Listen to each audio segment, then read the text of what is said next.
I'm Blossom, the mischievous opossum. Starting your own channel can be pretty difficult. There's a lot to do and keep track of. And it could be a bit overwhelming when you're starting out and you don't know what to do or how to do it. I'm still very new to things myself, but I thought I'd make this tutorial to help people out a little bit. One of the things that can make your channel look more professional and increase your viewership and just all around look pretty nice is adding thumbnails to your videos. People are much more likely to click on things that have a custom thumbnail than if it's like, well, this. Making thumbnails is actually pretty easy to do. Here's how I make my own. This is Krita. This is where I do all of my thumbnails. It is a free application. You can find it either by Googling or using the link that I put in the description. This is one of the thumbnails I have created in the past, although this isn't my Krita document for it, it's just a PNG. You'll see why I do this in a second. So this image is 800 width by 453 height. It could probably be a little different, but this one just sort of works out like at that for most thumbnails width and height wise without stretching.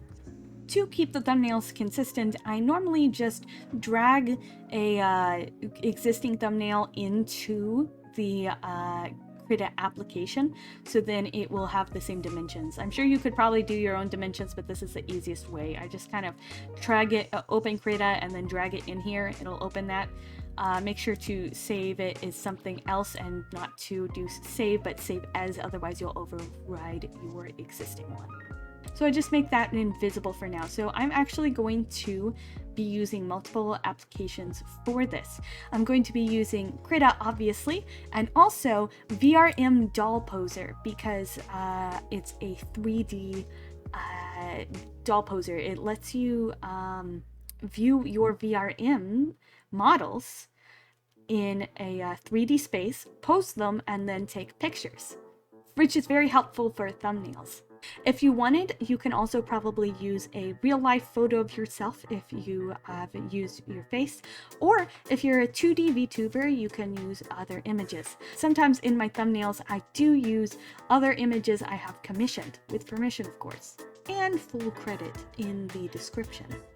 Today, I am not going to be making a thumbnail for myself, however. I'm going to be making one for my friend Pi from The Princess of Pi. And she has a 3D model that I made, so I can easily just pop it in the VRM Poser and use that.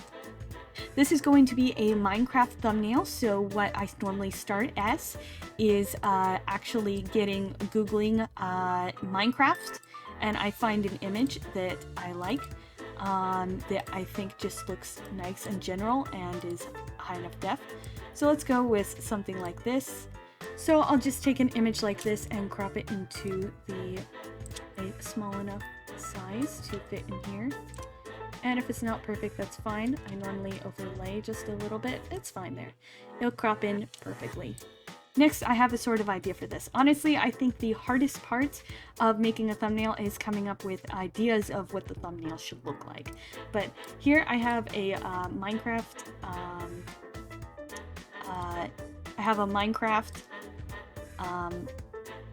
logo here that someone made. I will see if I can find who made it and put the credits.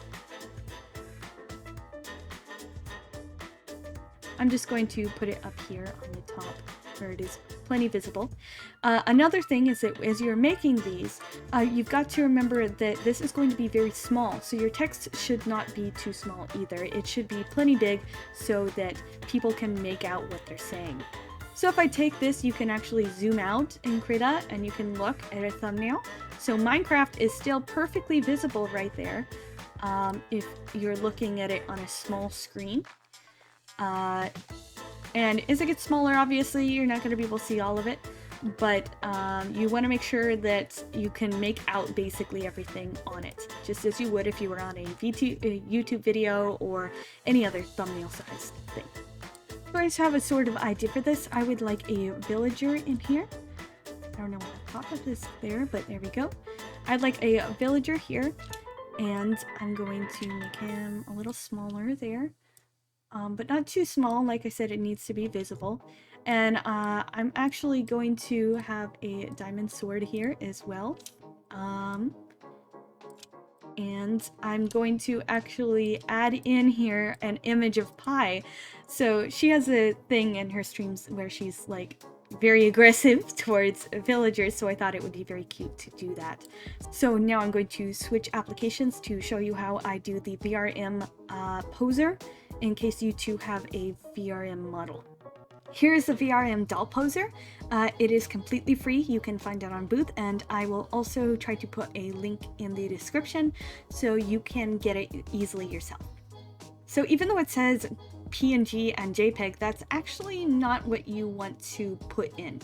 You want to first put in your VRMs. So I'm going to grab a VRM of one of Pi's models. And it will come up with something like this, and you just hit load. It might take a while to appear. Don't try to load another model in, or else it will try to load two models, and that can be a little bit weird. And there we go. There she's loaded in. Now I recommend actually you want to click on the background here and hit delete, which will delete the background part of the image, because otherwise that saves in. I honestly don't know why it's there. I mean, it sort of helps keep track of a certain plane, and it can help you if you're doing stuff with certain like feet movements or something and you want to make sure it's a flat ground. But honestly, you should be sure to delete it before you take a picture if you're doing a full body or something that might show that. Now I normally pick P and G here in the corner. It's kind of like hiding there. Also 2K is perfectly sized. Sometimes I'll do 4K, but honestly 2K is perfect for everything you need, especially for a thumbnail, which is very small. Now here's where a PNGs come in handy. So you can actually find in the file for the VRM doll poser, if you click on it and then click pose, and you can find some images which have pictures of a VRM character doing various poses. So let me find one that I like here. This one might do. Okay, so you want to click on one of these little knobs here, otherwise it won't work, and then you drag the image into the window over the character. And there you go. Now the character is doing the pose. Now, of course, you can also adjust this pose and also pose from the T-pose, but sometimes when I have a pose in mind, I like to pick one of the sort of pre-made poses as a reference. Now I'm going to click on the image again, and then I can actually rotate in a 3D space to get the perfect angle. I can also zoom in and zoom out. And with Vroid models, and possibly with anything else with sort of blend shapes or sort of things like that, then you can also adjust those in here. The more blend shapes you have, the more options you'll have. I have quite a few of them because this model in particularly is synced up to work with full facial tracking in iFacial mocap. Now let's make her sort of angry because she's not very happy right now at this villager. And I don't think this arm should be up that high. Oh, but now it's clipping through here. So you can just easily rotate this. Let me see here. Going to move the shoulder.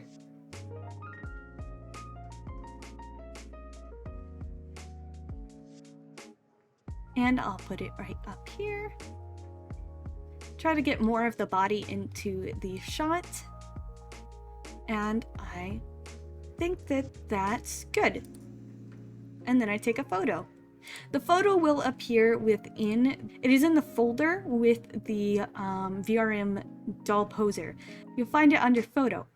And if you go in there, then you should find it. So now I have this image. Now let's take it back to Krita. Okay, here we are in Krita, and I'm going to drag the image in. It's going to be very big because it is at 2K. So now I just need to adjust the size here. Make her a little smaller. And I'm probably not going to use all of this.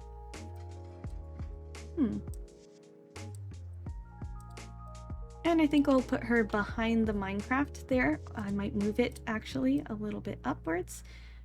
We'll see. And I want her to be holding the sword. But it kind of misses up there, so here's a semi-cheaty way that I do it. So you want to sort of position the sword.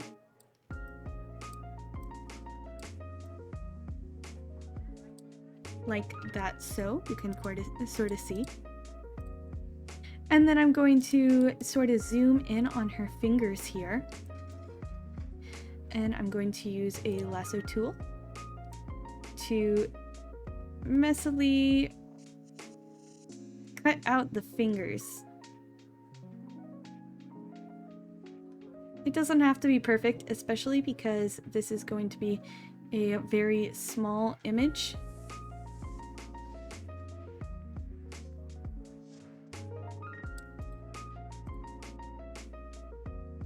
And then I'm going to move these fingers on the layer above. And there you go, she's holding the sword.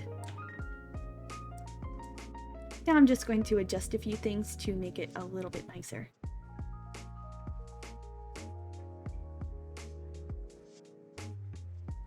Okay, so now I actually have an idea here. I would like to have the villager have a sweat drop because I think he's feeling a little bit nervous about that sword pointing directly at him. So I'm going to look up a image for a sort of sweat drop on Google because that's pretty easy. Okay, I found the sweat drop, so now I'm going to drop it in here. Resize it. Clip art is normally very big, which is actually a good thing because it means you probably will have a perfect size.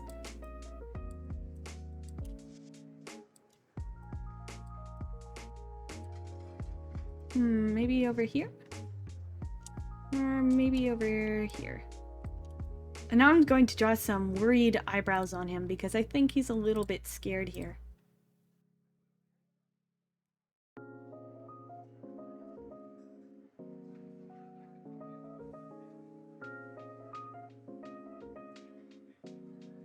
There you go, he looks very worried now. Alright, as I said, I'm going to now save the product as a Krita document first and foremost. I'm going to call it Minecraft Pie Thumb. And then I'm also going to save a PNG version, which will be the version that we'll be using to attach to the videos.